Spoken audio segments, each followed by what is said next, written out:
Баршаңызға қайырлы күн достар. Бүгін сіздердің назарларыңызға өте жылдам дайындалатын таңғы астың рецептін ұсынамын. Видеоның соңына дейін қарап, менімен бірге болыңыздар.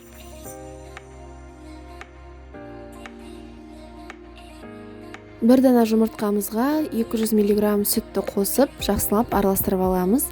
Кейін осы қоспамызға ұн және тұз, сонымен қатар қопсытқыш қосып, тағы да жақсылап араластыратын боламыз. Кейін осы массамызға ірімшікті қосып жақсылап араластырып аламыз. Ірімшігіміз өте жұмсақ, нәзік, тез еритіндей балғын болуы өте маңызды. Себебі біздің таңғы асымыз тез дайын болады.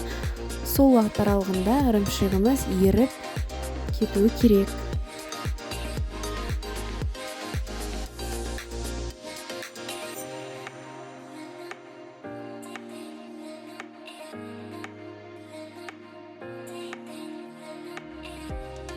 Табамызды жақсылап майлап аламыз.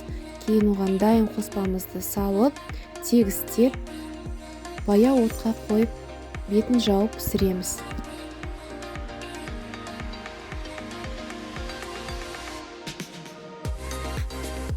Бұл таңғы асымызды хачапури деп атасақ та болады, себебі бұл тез дайын болатын хачапуридің жеңіл түрі.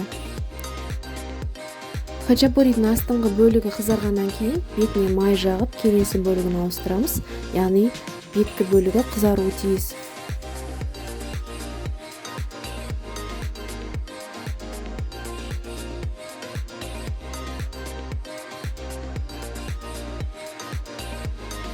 Міне достар, осымен біздің таңғы асымыз дайын. Таңертеңгілік небәрі 10 минут уақытыңызды арнап, осындай өте жеңіл әрі тойымды таңғы ас дайындап көруіңізге кеңес беремін. Сонымен қатар видео ұнап жатса, лайк басып, тіркеліп қоюды ұмытпаңыз.